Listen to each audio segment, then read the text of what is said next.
Nós aqui falaremos sobre os Salmos. A gente começa hoje uma nova série.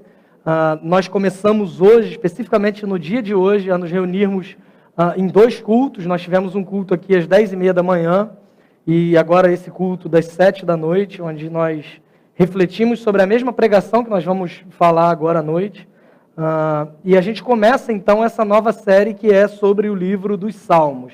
Só para que você se situe antes que a gente comece, os salmos eles são originalmente poemas e canções. Por isso nós fizemos essa alusão a um aplicativo de música, porque salmo na verdade é uma canção, é uma música de adoração a Deus. São canções que falam na sua maioria sobre Deus, sobre quem nós somos e também fazendo essa relação entre quem Deus é e quem nós somos, como nós nos relacionamos com Deus, como Deus se relaciona conosco. Sobre o livro dos Salmos, um dos grandes reformadores, um dos expoentes da história da igreja, que foi um homem chamado Calvino, ele vai dizer que nos Salmos nós temos toda a anatomia da alma. O que Calvino está querendo dizer com isso é que uma vez que um salmo é uma canção que expressa aquilo que há dentro de mim, é muito comum você ver alguns salmos em que os salmistas eles estão felizes, a ponto de dizer, alegrem-se sempre no Senhor, exultem com júbilo, cantem canções a eles, que todos os instrumentos musicais o adorem. Por outro lado, você vai ver alguns salmos que o salmista vai dizer assim, por que está triste a minha alma? Por que você está tão abatida dentro de mim? Você vai ver salmo com pedido de vingança, e não é a música Sabor de Mel, é algum salmo escrito por Davi, pedindo para que Deus se vingue dos seus inimigos. Você vai ver salmo pedindo para que Deus se vingue da nação dos babilônios que tinha invadido Jerusalém. E o salmista ali no auge da sua dor, ele vai dizer assim, filha da Babilônia que será destruída, feliz aquele que pegar os seus filhos recém-nascidos e bater com a cabeça deles na pedra. É um negócio meio assustador de você ler, mas está no Salmo 137, para nos dar a ideia de que um salmo ele expressa muito do que há dentro da nossa alma, muito do que há no estado de espírito da pessoa que está escrevendo e muito do que há no contexto em que essa pessoa escreve. Muitos dos salmos foram escritos por Davi e se você conhece um pouco da história de Davi, você vai ver que a vida dele é muito cheia de altos e baixos. Um momento ele estava muito bem, no outro momento ele estava desesperado, fugindo, se escondendo, depois ele estava bem de novo. Então, os salmos eles refletem muito da alma do próprio salmista, ou seja, eles refletem, assim como uma canção, assim como uma música, um louvor, ele vai refletir muito do momento em que a pessoa, do que o compositor está vivendo exatamente naquela situação. Nós começaremos a nossa série sobre salmos com o Salmo 1. Spurgeon, que é também um outro expoente na história da igreja, ele chama o Salmo 1 de o Salmo do Prefácio, porque nós entendemos que esse salmo é uma espécie de notificação de todo o conteúdo que é encontrado nos outros 149. Fiquem bem tranquilos, porque a ideia da série não é abordar todos os salmos, senão a gente só terminaria em fevereiro de 2022. A ideia não é essa, a ideia é nós selecionarmos alguns salmos para falarmos um pouco sobre quem Deus é, sobre quem nós somos, sobre a nossa relação com Deus. O Salmo 1, de forma específica, ele estabelece uma espécie de base sobre a qual todos os outros salmos eles são construídos. Vamos ler o Salmo 1, a gente vai projetar o texto, mas se você quiser abrir a sua Bíblia, diz assim a palavra de Deus. Como é feliz aquele que não segue o conselho dos ímpios, não imita a conduta dos pecadores, nem se assenta na roda dos zombadores. Ao contrário, sua satisfação está na lei do Senhor, e nessa lei medita dia e noite. É como árvore plantada à beira de águas correntes, dá fruto no tempo certo, e suas folhas não murcham. Tudo o que ele faz prospera. Não é o caso dos ímpios, são como palha que o vento leva. Por isso os ímpios não resistirão no julgamento, nem os pecadores na comunidade dos justos. Pois o Senhor aprova o caminho dos justos, mas o caminho dos ímpios leva à destruição. Feche seus olhos mais uma vez, se você puder. Deus, te louvamos pela tua palavra e pedimos que o teu Espírito Santo a aplique aos nossos corações, nos guiando, nos conduzindo a toda a tua verdade e a tua vontade para nós em Cristo Jesus. Em nome dele nós oramos. Amém.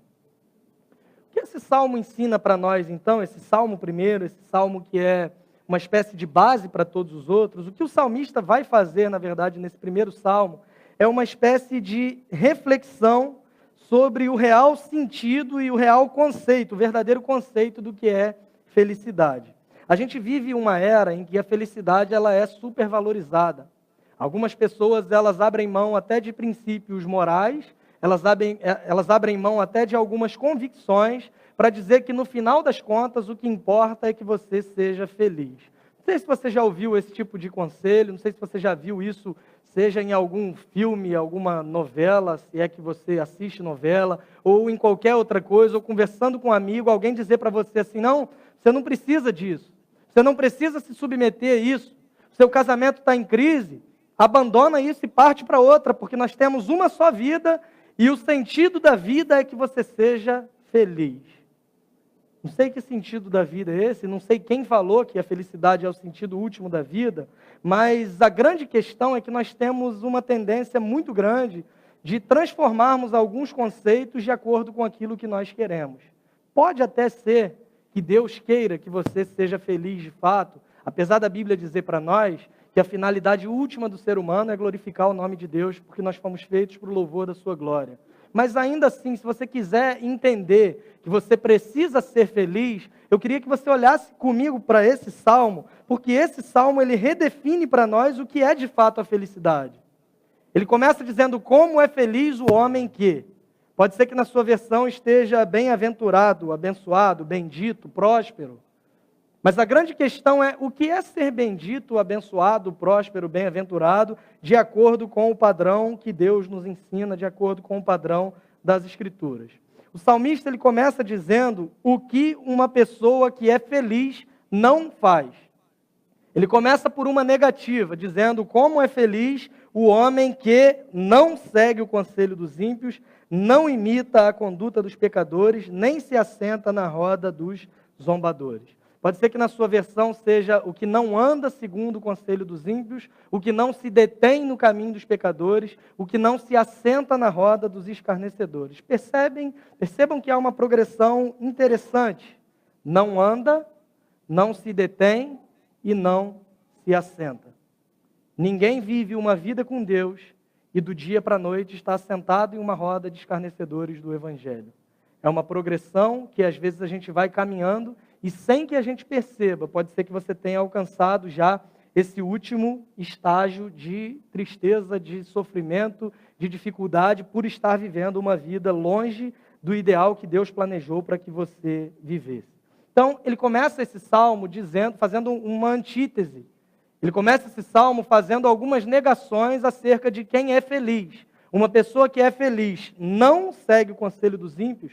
Uma pessoa que é feliz, de acordo com o padrão divino das Escrituras, da Palavra de Deus, não imita a conduta dos pecadores. Uma pessoa que é feliz não se assenta na roda dos zombadores.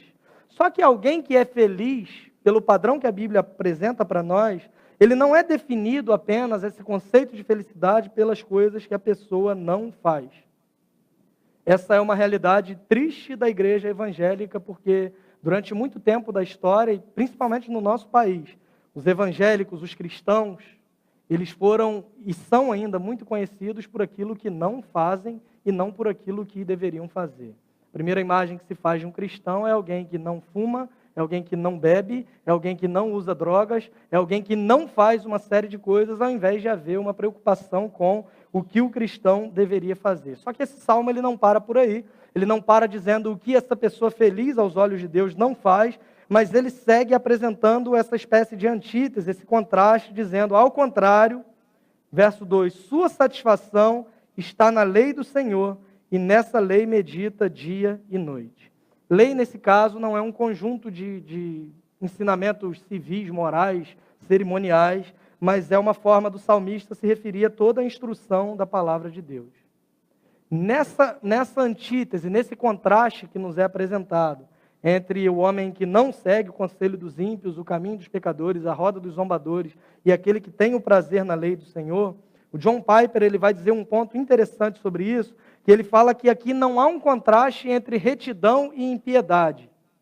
Aqui ele não apresenta um contraste entre um homem que é bom e um homem que é ruim, entre um homem que busca a Deus e um homem que não busca a Deus simplesmente. Mas ele fala que o grande ponto desse texto e desse contraste que nós lemos é sobre ser influenciado por um lado ou sobre ser influenciado por outro lado.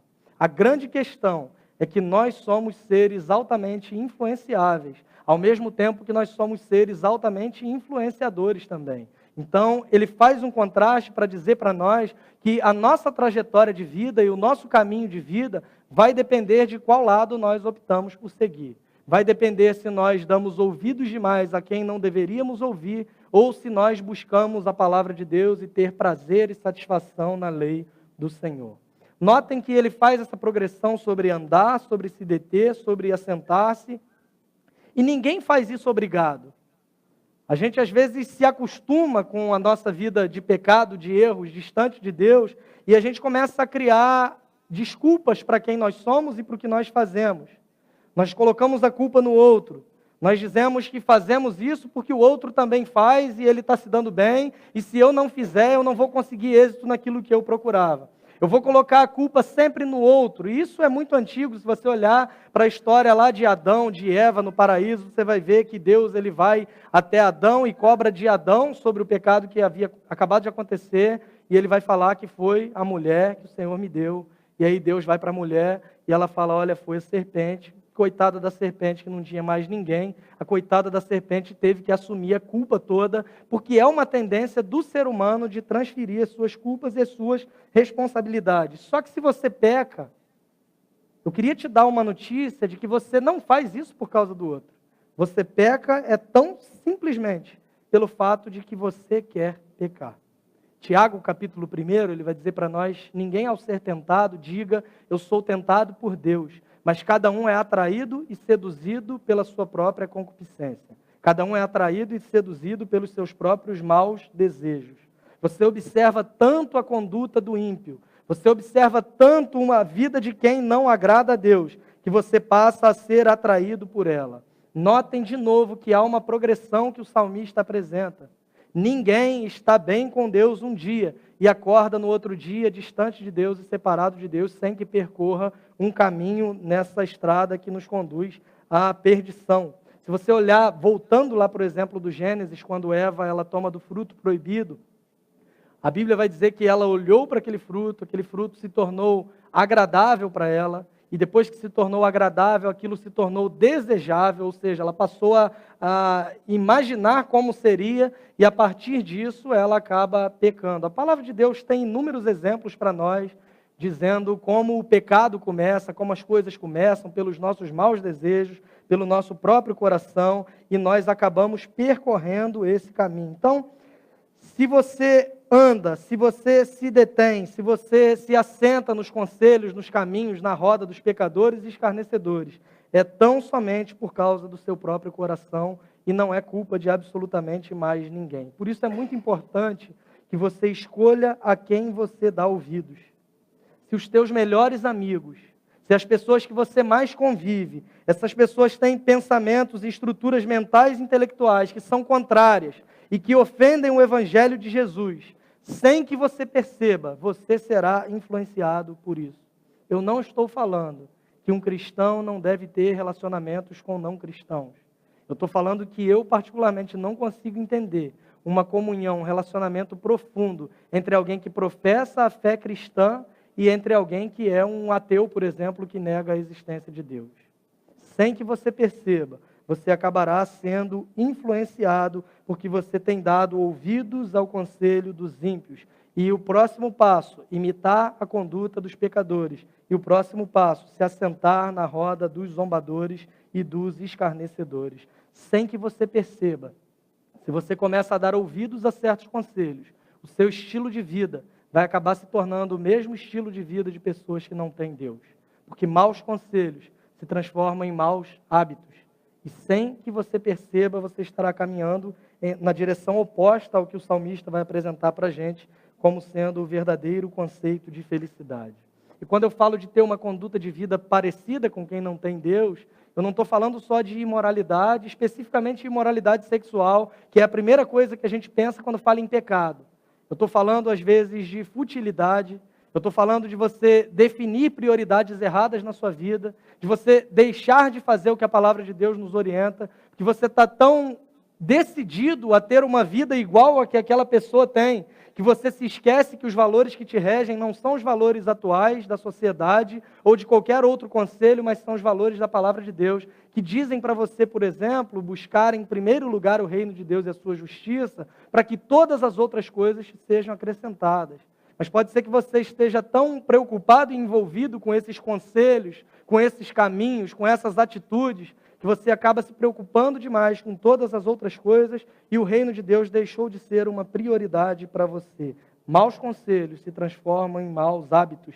E aí chega num nível pior que o salmista descreve, que é se assentar com escarnecedores, zombadores do evangelho de Jesus. Pessoas que olham para outros cristãos e os denominam como estúpidos, como tolos, simplesmente porque eles acreditam que o evangelho ele deve ser vivido de uma forma bem light. Pessoas que têm muito mais preocupação com a sua reputação ante a sociedade do que com a essência do evangelho de Jesus. Alguns cristãos que querem mostrar para o mundo que são tão descolados, que são tão legais, que são tão diferentes dos demais cristãos, que acabam pecando pelo excesso e acabam não demonstrando também compromisso com Deus. Gente que quer passar uma imagem de que o próprio Jesus era apenas um sujeito legal, um sujeito boa praça, e se esquecem de que Jesus Cristo chamava pessoas e pecadores ao arrependimento verdadeiro. Alguns optam por abraçar um Jesus que defendeu a mulher adúltera, mas se esquecem de que para essa mesma mulher, Jesus disse para que ela fosse e não pecasse mais.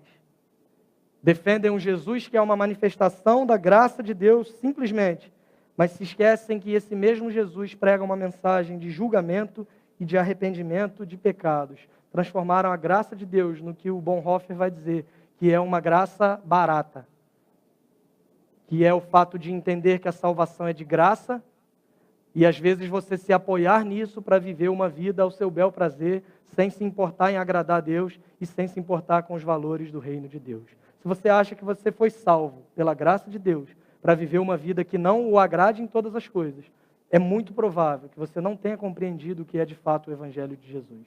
É muito provável que você está se apoiando em qualquer outra coisa que não seja o Evangelho de Jesus, porque a mesma graça que nos transforma de órfãos em filhos de Deus é a mesma graça que nos santifica e nos torna a cada dia a semelhança de Jesus Cristo, que é o nosso paradigma, o nosso modelo de homem, de pessoa perfeita. Se assentar na roda dos escarnecedores não é sentar com amigos não cristãos, não é fazer parte de grupo de WhatsApp onde só tem a crente dos grupos da igreja. Se assentar na roda dos escarnecedores não é deixar de ir jogar futebol com seus amigos, porque no meio deles existem alguns que não são cristãos. Mas se assentar na roda de escarnecedores é fazer o que muitos cristãos, entre aspas, têm feito, apenas criticando a igreja e se achando bons demais para fazer parte dela. Eu não estou falando que na igreja não há motivos para crítica. Eu não estou falando que a igreja ela é perfeita, porque de fato não é. Mas eu estou falando que na maioria das vezes esse tipo de gente quer passar para os de fora uma imagem de que é alguém superior, de que é alguém diferente demais dos outros. E aí surgem movimentos como os desigrejados, por exemplo. Não sei se você já ouviu falar sobre isso, mas são pessoas que dizem crer em Deus, se relacionar com Deus, amar a Deus, mas não amam a igreja, sendo que a Bíblia vai dizer que Deus enviou Jesus para morrer por um povo que é a igreja.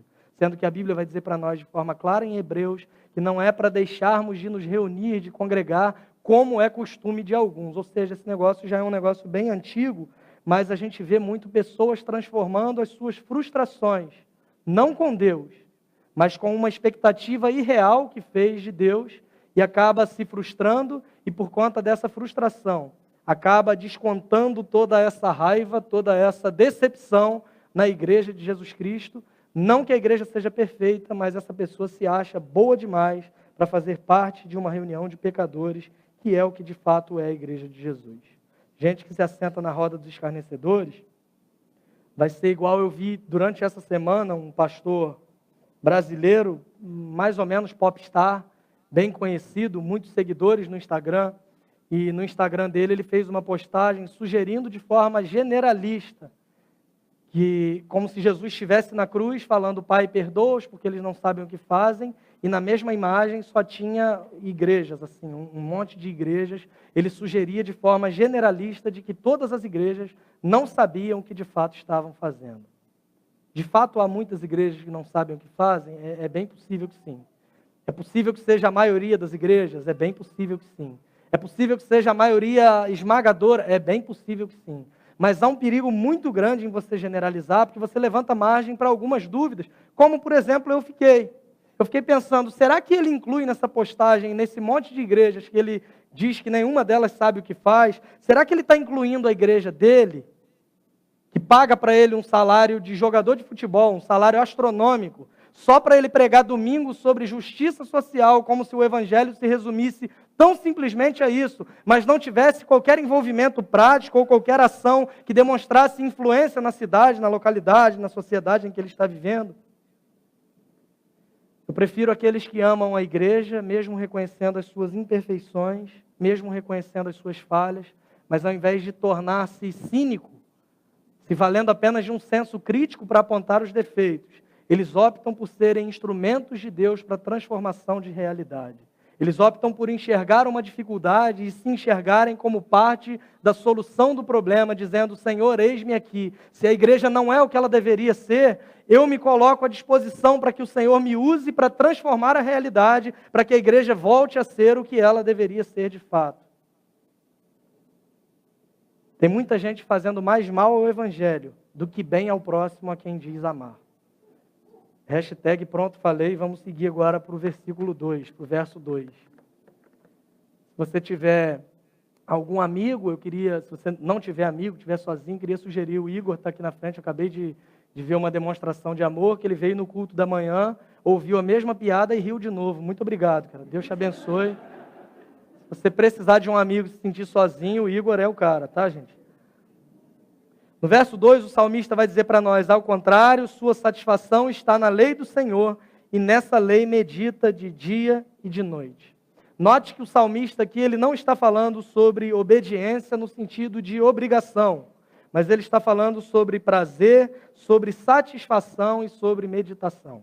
Ele está dizendo que o seu prazer está na lei do Senhor, a sua satisfação está na lei do Senhor. Irmãos, o único modo, a única forma de nós não sermos dominados pelos prazeres do mundo é tendo prazer na instrução de Deus. É entender que da mesma forma que nós somos atraídos para o lado errado, para o caminho, para o conselho dos ímpios, para a roda dos zombadores, por meio de darmos valor e darmos ouvidos demais a esses conselhos, exatamente da mesma forma, se nós damos atenção, se nós dedicamos o nosso tempo, se nós nos dedicamos à palavra de Deus, nós seremos moldados de uma forma que nós passaremos a ter prazer na instrução do Senhor. E isso parece simples de falar, mas é um negócio complicado pra caramba de se experimentar. Porque para a maioria de nós, para não dizer para todos nós, a nossa mente ela é meio que formatada como se orar e ler a Bíblia fosse para nós uma obrigação. Orar e ler a Bíblia fosse uma espécie de dever para todo cristão. Orar, ler a palavra de Deus, é uma espécie de peso que a gente tem que cumprir aquele ritual, aquela obrigação, para que depois, sim, agora, graças a Deus, eu estou em dia com Deus, eu li 8 capítulos da Bíblia por dia, durante esse dia de hoje, orei durante 15 minutos e agora sim eu posso procurar alguma atividade que me dê prazer. Igual a criança que tem que cumprir lá o dever de casa para depois poder jogar videogame. Igual a criança que quer sobremesa antes da refeição principal, e você vai dizer para ela que ela só vai poder comer o chocolate depois que ela comer lá o arroz com feijão e carne, que é aquilo que é importante para o crescimento dela. E algumas crianças elas vão crescer odiando o alimento principal, achando que aquilo ali é um negócio que ela tem que cumprir e tem que comer simplesmente para ter direito ao prazer da sobremesa que vem depois. Como as crianças estão lá dentro, não estão ouvindo, realmente a sobremesa é muito melhor do que a refeição principal. Só que algumas crianças crescem com tanta raiva da comida que tem criança que você tem que quase bater para que ela coma. Não sei se você tem experiência assim na família. Na minha época não era muito comum isso, porque tinha um negócio chamado biotônico Fontoura, que todas as mães davam para os seus filhos para abrir o apetite. Eu sou muito grato à minha mãe, porque ela me deu tanto esse troço, que o meu apetite não fechou até hoje. É um negócio complicado. E o Igor riu de novo da mesma piada. Muito obrigado, Igor. Só que a ideia aqui é uma ideia de que não é obrigação, é uma ideia de que não é algo imposto, mas é uma ideia de que se você meditar na palavra de Deus, você passará a sentir prazer nela. Porque o justo ele não é conhecido apenas por aquilo que ele não faz, mas o justo ele é reconhecido por onde está o seu prazer. Será que você tem encontrado prazer e depositado satisfação na instrução do Senhor? Ou você acha que isso é um peso para que você tenha direito de desfrutar bênçãos que são o seu maior prazer de fato, que são a sua maior satisfação de fato e que são as suas maiores aspirações? O salmista ele vai fazer para nós é redefinir o conceito de bênção e de felicidade. Porque para nós, especificamente na nossa era, a nossa noção de ser feliz está ligada à ideia de conforto. A nossa noção de ser feliz está ligada à ideia de ausência de problemas e dificuldades. O que é ser feliz para você? Ser feliz para mim é não ter nenhum parente doente, é ter as minhas contas em dias, é sobrar um dinheiro no final do mês para eu fazer uma viagem, o que quer que seja, porque a ideia de felicidade foi confundida muito com a ideia de conforto. E pode ser que a tua crise seja exatamente essa. A partir do momento que eu comecei a caminhar com Cristo, parece que algumas coisas pioraram. Como isso é possível? E isso é de fato muito possível, porque o sofrimento, a dor, a tristeza, são parte da realidade humana, quer você creia em Deus ou quer você não creia. A grande diferença é que um cristão verdadeiro, alguém que medita na palavra de Deus, alguém que tem prazer na instrução do Senhor, é alguém que compreende que a sua fonte de alegria não está nas circunstâncias, mas está em um Deus que está acima de todas as circunstâncias. A gente percebe isso de forma muito clara quando a gente olha para o livro do profeta Abacuque. Quando a gente vê no capítulo 1 ele fazendo uma oração meio desesperada para Deus. Ele está dizendo para Deus assim, eu só vejo violência, eu só vejo injustiça, eu só vejo maldade, a lei ela não é cumprida, há uma sensação geral de impunidade, e se espantem que Abacuque faz toda essa oração e ele não estava no Brasil, apesar do cenário ser muito parecido. Ele estava falando de um lugar que ele morava, do lugar que ele habitava em Israel, em Jerusalém, e um dos fatores que ele põe para Deus é que os governantes eles não conseguem se entender. Imagina o cenário de Abacuque, sei lá, 81 senadores com 82 votos, era um negócio meio parecido com isso que Abacuque estava vivendo, e ele faz essa oração para Deus, e Deus dá uma resposta para ele que às vezes a gente não quer ouvir. Que a gente espera que Deus fale, Abacuque, você é um servo bom e fiel, eu vou agora te teletransportar para o céu, você não vai ficar no meio desse sofrimento. Ou, Abacuque, eu vou destruir todos os seus inimigos, fica tranquilo. Não, a resposta de Deus foi, está ruim? Vai piorar. As coisas estão ruins, agora eu estou mandando os babilônios, que são essa nação que está destruindo todo mundo aí, fazendo o cativeiro no pessoal, dominando tudo, derrubando o templo, matando gente e tal. Então, eles vão agora exatamente para onde você está dizendo. E Abacuque ele tem essa resposta de Deus, ele se põe a clamar a Deus, e ele ensina para nós que a oração ela não tem o poder de mudar Deus. Te ensinaram isso? Desculpa, mas te ensinaram errado.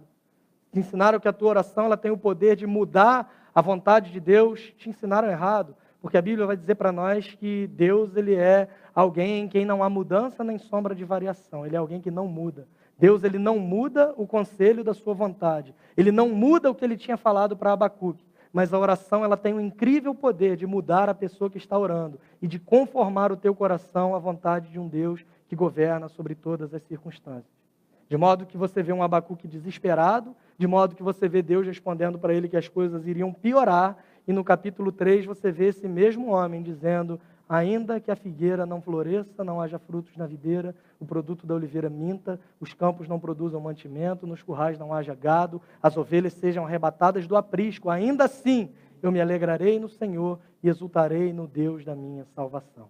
Abacuque passa a ter prazer na instrução do Senhor, e agora ele passa a compreender que a sua satisfação e o seu prazer não estavam nas circunstâncias, mas estavam em Deus que está acima de toda e qualquer circunstância. Irmão, se você é um cristão verdadeiro, se você compreende a instrução de Deus para a sua vida, você vai passar a experimentar uma satisfação que vem de Deus e uma satisfação que está em Deus a despeito de qualquer coisa. O salmista no verso 3, ele segue, ele faz para nós uma metáfora, se referindo ao justo.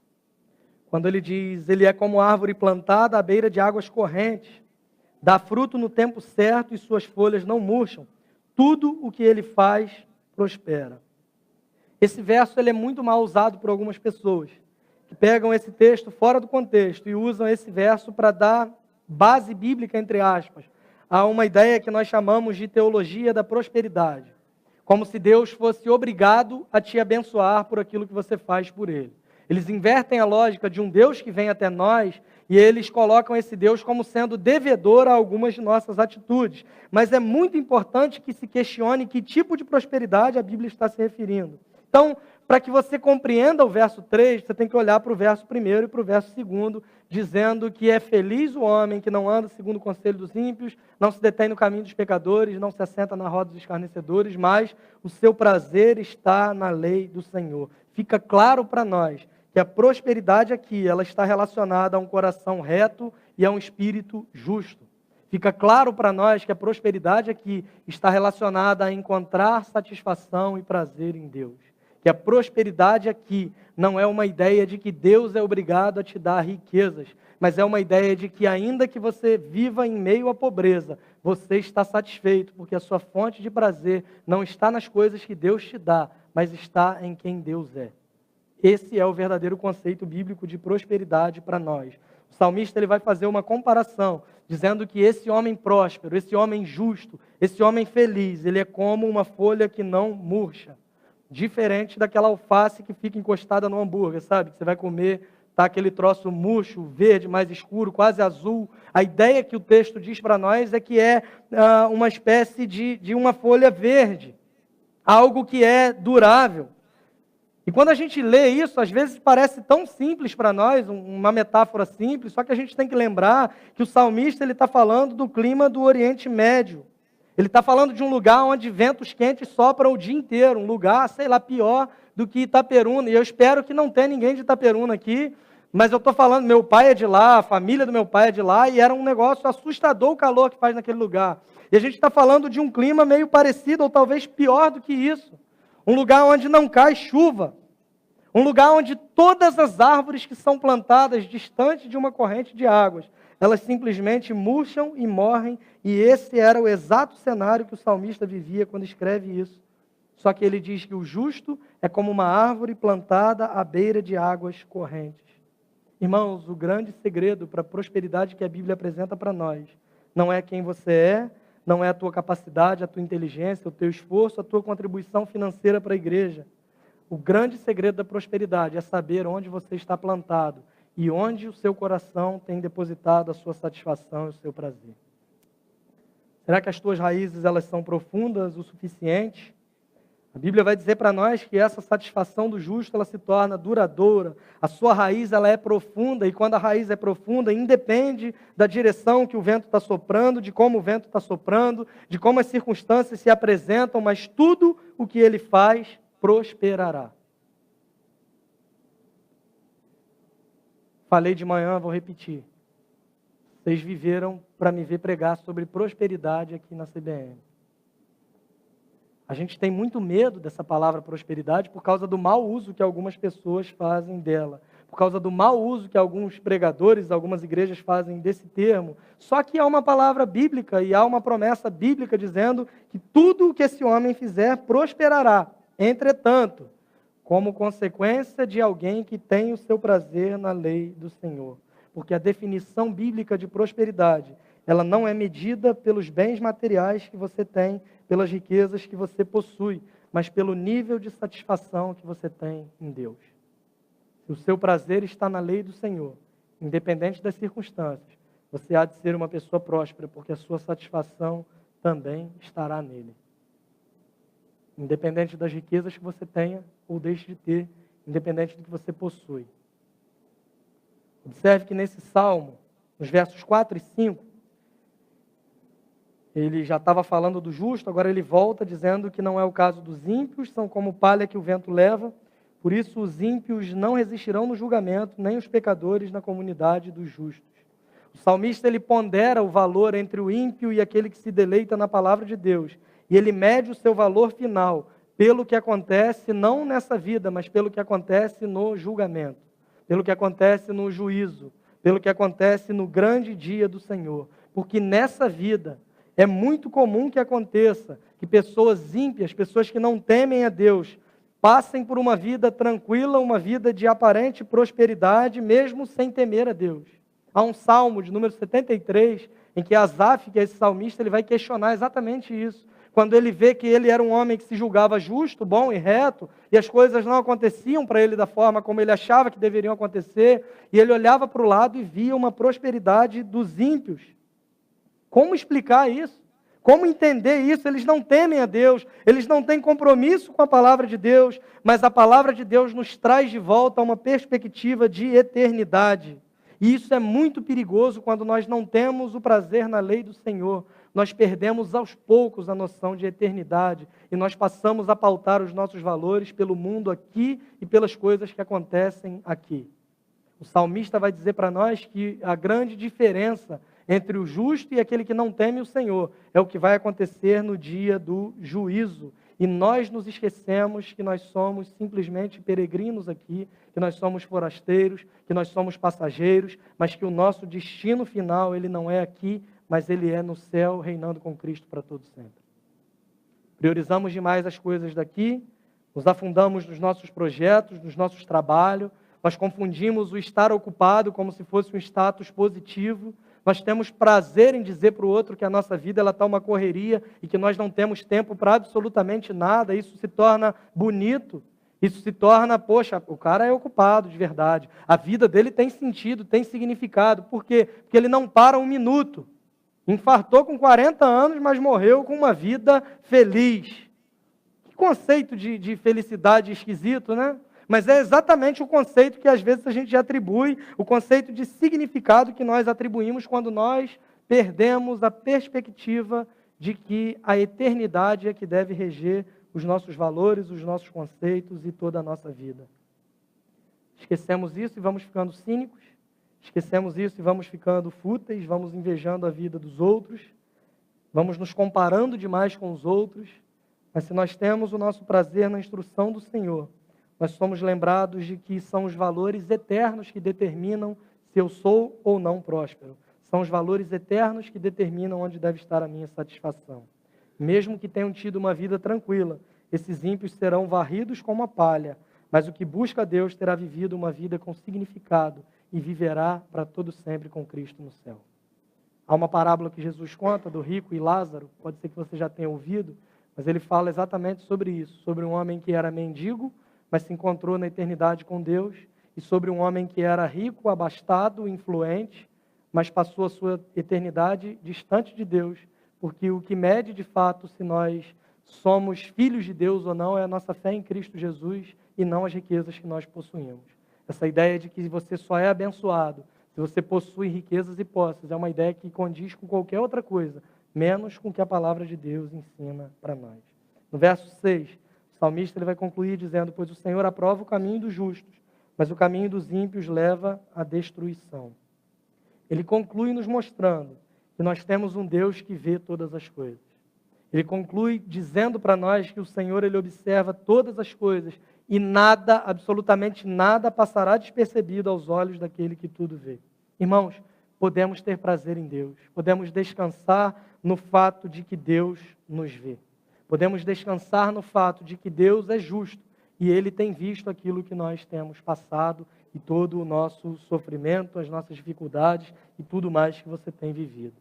Para que a gente conclua, eu queria te apresentar uma solução, uma sugestão, aliás, prática, que é baseada nessa série, que pode ser que você ouça e fale: realmente eu tenho que ter prazer em Deus, eu tenho que ter satisfação em Deus, mas para mim ainda é um peso, para mim ainda é complicado. Para mim ainda é difícil, o negócio de ler a Bíblia. Eu começo a ler, eu já fiz planos para ler a Bíblia toda durante um ano, e eu já comecei, mas eu parei 16 vezes no livro de Números, que eu começo a ler aquele negócio, eu não consigo entender, é fulano, era filho de quem, eu não quero saber quem é filho de quem, né? Aquela ideia de que para mim isso não é importante, mas de fato a palavra de Deus é importante, se nós lemos sob a perspectiva do Evangelho, mas pode ser que para você seja um peso, pode ser que para você a sua vida de oração seja pedir por algum parente que está doente, ou alguém que pede para você orar porque está doente. Pode ser que a sua vida de oração seja orar por doente, orar pelas refeições. Senhor, muito obrigado por esse almoço. Em nome de Jesus, amém. E orar também antes de dormir, pedindo perdão de forma geral pelos seus pecados. Afinal de contas, você não lembra dos seus pecados, você já está com muito sono para confessar os seus pecados a Deus, e você tem medo de morrer de madrugada e ir para o inferno porque não confessou os pecados. Então, a sua vida de oração é orar por doente, agradecer pelo alimento e pedir a Deus perdão pelos seus pecados com medo de morrer de noite. Que sugestão que eu quero apresentar para você? Orar os salmos. Pega um salmo para ler, um verso que seja, e ore exatamente por aquilo que está descrito ali. Essa prática ela é muito comum na história da igreja, ela se chama leitura orante dos salmos. Se você quiser pesquisar depois sobre isso, você vai ver muitas pessoas que tinham esse tipo de prática, dentre elas um homem chamado Jesus, que, por exemplo, na cruz, já perto de morrer, ele faz uma oração para Deus, desesperado, dizendo: Deus meu, por que me desamparaste? Ele está, na verdade, recitando o Salmo de número 22. Durante toda a vida de Jesus, você vai ver orações que ele faz, que ele está, na verdade, orando a palavra de Deus e especificamente o livro dos Salmos. Então, é usar a Bíblia como base para as suas orações. Por exemplo, esse verso 2 que nós lemos: ao contrário, sua satisfação está na lei do Senhor, e nessa lei medita de dia e de noite. Fala sobre alguém que tem prazer na lei de Deus. Você pode pegar esse texto, ler, e a partir dele você orar para que Deus te transforme a esse ponto.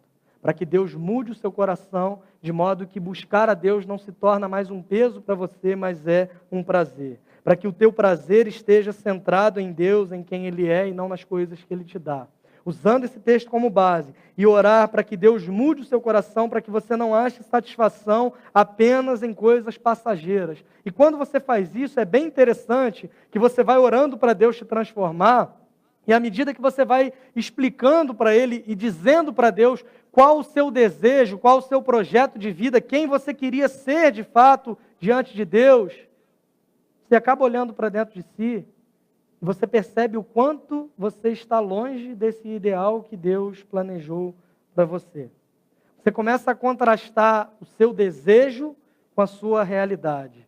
Você começa a comparar o homem que você queria ser, a mulher que você queria ser, com a pessoa que você é exatamente hoje. E você olha para dentro de si, e olha para a palavra de Deus, e olha para Deus, e olha para você de novo. E você olha para si com uma tristeza, porque você percebe que essa descrição de justo que é apresentada nesse salmo não é uma descrição da sua vida, porque você sabe o quanto você não tem prazer na lei de Deus. Você sabe o quanto isso é um peso para você.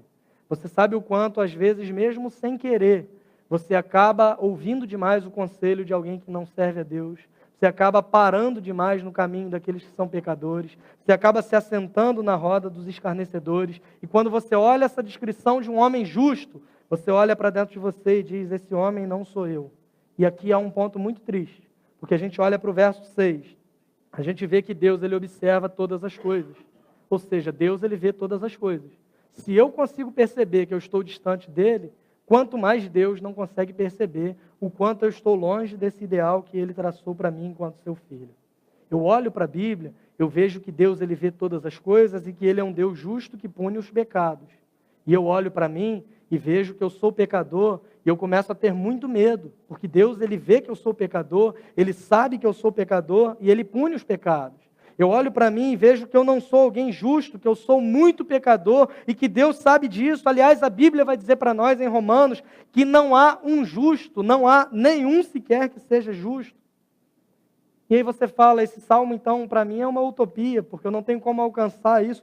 Como herdar as bênçãos de Deus, que são bênçãos decorrentes de uma vida de um homem justo, sendo que eu sou alguém injusto? E aí a resposta para nós está na carta de Paulo aos Romanos, no capítulo 1, no verso 17, quando Paulo fala: porque no Evangelho é revelada a justiça de Deus, uma justiça que do princípio ao fim é pela fé. Como está escrito, o justo viverá pela fé. Herdamos a justiça de Deus e as bênçãos provenientes de um homem justo, não por quem nós somos, mas pela fé em Jesus Cristo, que Ele sim é um homem justo. Pela fé no que Cristo fez, porque Ele viveu uma vida perfeita. Ele cumpriu toda a exigência da lei de Deus que nós éramos incapazes de cumprir. Ele atendeu a expectativa de Deus e nós éramos incapazes de atender a essa expectativa. Por melhor que você se julgue, por melhor que você ache que seja, por mais que você ache e se considere um excelente cristão, ainda assim, você não é capaz de cumprir a exigência da lei de Deus. Porque a Bíblia vai dizer para nós que se nós cumprimos toda a lei, tropeçamos em um só ponto, nós somos culpados dela inteira. A justiça de Deus se cumpriu em Cristo. A justiça que nós herdamos, nós assumimos tão simplesmente pela fé, e essa é a mensagem do Evangelho de Jesus. Que o homem é criado em estado de perfeita harmonia com Deus, que o pecado destrói esse estado e agora esse homem é separado de Deus, e o homem tenta por si só se aproximar de Deus, por meio das suas boas obras, das suas boas ações, das suas iniciativas religiosas, por meio de frequência no culto, por meio de campanhas, subir no monte, fazer uma série de coisas, mas ele vai perceber que tudo isso é incapaz de te aproximar de Deus, porque nós não somos justos. E a lei de Deus existia uma justiça perfeita. Diante da nossa incapacidade, a mensagem do Evangelho é que Cristo Jesus veio até nós para viver essa vida que nós éramos incapazes de viver. Ele levou sobre si o castigo, a culpa, a condenação por causa dos nossos pecados. Ele morreu pendurado em uma cruz, se tornando maldição em nosso lugar, porque a Bíblia diz que maldito seria todo aquele que fosse pendurado em uma cruz. E é exatamente esse tipo de morte que ele morreu, para que nós herdássemos a justiça de Deus por meio da fé. A mensagem do Evangelho é que ela não termina com a morte de Cristo, mas ele venceu a morte, visto que o salário do pecado é a morte. Se Jesus venceu a morte, isso nos prova que ele viveu uma vida sem pecado, que ele cumpriu totalmente a exigência da lei de Deus e que quando ele vence a morte e ressuscita, ele prova que o sacrifício foi aceito e ele abre para nós um novo e vivo caminho pelo qual podemos entrar no Santo dos Santos com ousadia e com intrepidez, porque não depende da nossa capacidade, não depende da nossa influência, mas depende da fé naquele que é justo e se fez maldição, para que pecadores malditos fossem feitos filhos de Deus, tão somente pela fé em Cristo Jesus. Essa é a mensagem do Evangelho. Essa é a mensagem da graça de Deus. Mas a Bíblia diz para nós, nesse texto de Romanos, que é uma justiça que se dá pela fé do princípio até o fim. Irmãos, a fé, ela não marca só o início da caminhada cristã, mas ela marca toda a nossa caminhada. Às vezes você acha que você precisa ter fé para ser aceito como filho de Deus. E a partir de agora você conquista todas as coisas por meio do teu esforço, por meio daquilo que você faz. Não.